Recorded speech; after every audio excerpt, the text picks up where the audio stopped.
4-5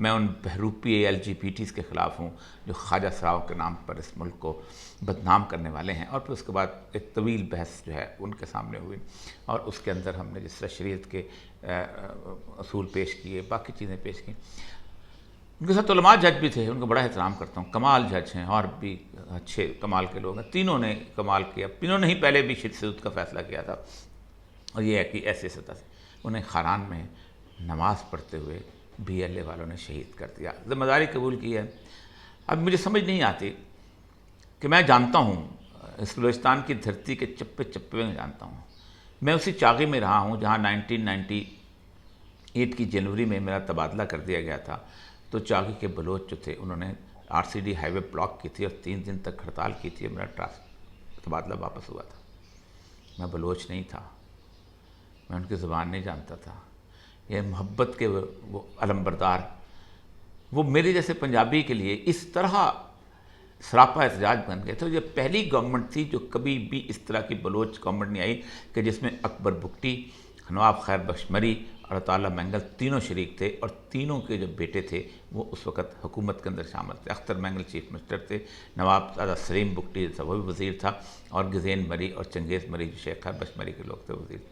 اس strong government کو اپنا فیصلہ واپس لینا پڑا تھا. یہ نفرت کہاں سے آ گئی؟ مجھے پتہ ہے, میں ان ایجنسیوں کا جانتا ہوں کہ جو وہاں افتراء پیدا کرتے ہیں, جہاں خرابیاں پیدا کرتے ہیں. 1980 میں نے بلوچستان کے اندر جب وہاں پر بحیثیت ایک لیکچرر یونیورسٹی میں نے پڑھانا شروع کیا, تو 1980 میں اس وقت نیا افغانستان کی صورتحال پیدا ہوئی تھی اور روس کے دھماکے ہو رہے تھے. 1980 سے لے کے 1988 تک بلوچستان کسی نہ کسی دھماکوں میں ڈسٹرب رہا. افغان مہاجرین بھی آتے رہے. اہل خانہ افغان مہاجرین نے ایک کمال کام کیا کہ بلوچستان کے بنجر زمینوں کو آباد کیا, وہ کھیت بن گئے. وہ خاران کا علاقہ, وہ چاغی کا علاقہ, وہ دالبندین کا علاقہ جہاں ریت اڑتی تھی, انہوں نے اپنی محنت سے یہاں پر باغ لگائے. پورا کوئٹہ سے کراچی تک کی روڈ جو ہے اس کے چاروں طرف جو باغات ہیں آج جو نظر آتے ہیں وہ خالصتاً افغان مہاجرین کی محنت کا نتیجہ ہے. لیکن اس کے بعد وہ چلے گئے. جب 1988 میں چلے گئے تو اس وقت میں اسسٹنٹ کمشنر کوئٹہ تھا. 1988 سے لے کے نواب اکبر بگٹی کی شہادت تک 2007 تک ایسا دن نہیں تھا جہاں بلوچستان پر امن نہ ہو, جہاں بلوچستان کے اندر سکون نہ ہو, جہاں بلوچستان میں اطمینان نہ ہو. بغیر کسی گن مین کے میں جب خاران کے اندر ٹریننگ کرنے جا رہا تھا تو بغیر کسی گن مین کے میں وہاں جاتا تھا. کچی روڈ تھی اور مجھے یاد ہے اچھی طرح کہ 1986 میں میری گاڑی جو ہے وہ خراب ہو گئی. اس کے دونوں ٹائر جو تھے وہ خراب ہو گیا. ایک چھوٹی سی پرانی گاڑی ہوتی تھی, نوکری ابھی شروع نہیں ہوئی تھی. تو ایک سائیکل چلانے والا اور ایک موٹر سائیکل چلانے والا جنہوں نے اپنے آزار رکھے ہوئے تھے اس کے پنکچر لگانے کے, وہ آگے پنکچر ہو گئی تھی گاڑی دونوں پہیے. تو دونوں آئے, انہوں نے جب تک میری گاڑی جو ہے اس وہ ٹھیک نہیں ہوئی, اس کا وہ پنکچر نہیں لگایا, اس کا ٹائر محنت سے نکالا نہیں, وہ روانہ نہیں ہوئی. یہ بلوچ ٹریڈیشن تھی. تم نے اپنے بلوچ کو مار دیا. ایک ایسے بلوچ کو جس کو اللہ نے کتنی بڑی توفیق عطا فرمائی تھی.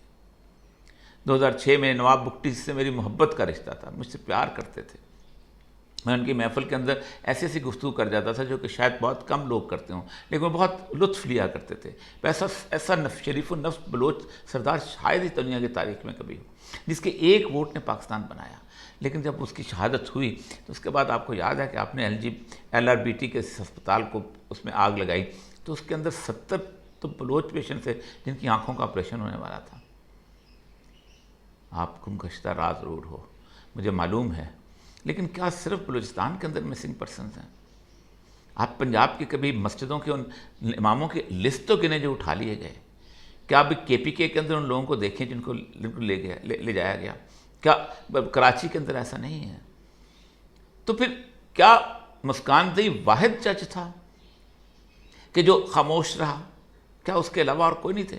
آپ کو کیا فائز عیسیٰ جیسا آدمی چاہیے کہ جو تقریر کر دے اس کے اندر اپنے فیصلوں کے اندر, لیکن جب وقت آئے تو اسٹیبلشمنٹ کے کہنے کے اوپر قائد اس کے حسان حقانی کے کیس میں انکوائری کا ہیڈ بن جائے؟ کیا آپ کو ایسے لوگ چاہیے؟ کہ آپ کو مسکان سے ہی نہیں چاہیے تھا؟ لیکن میرے اللہ کے فیصلے اور ہوتے ہیں. میرا اللہ مسکان سے کو کہتا ہے, دیکھو آؤ, میں تمہیں ایسی موت دوں گا کہ تم سجدہ ریز ہوگے, تم خاران کی مسجد میں عشاء کی نماز پڑھ رہے ہوگے, اور میں کہوں گا ارجع یا ایھا النفس المطمئنہ ارجعی الی ربک راضیۃ مرضیہ، اے نفس مطمئنہ تو میری طرف آ جا، جیسے تو مجھ سے راضی ہو گئی میں تم سے راضی ہو گیا۔ اللہ تعالیٰ مسکان زئی صاحب کو کروڑ جنت عطا فرمائے اور ان کے نیک اعمال کے صدقے ہماری یہ بخشش فرمائے۔ وآخر دعوانا الحمدللہ رب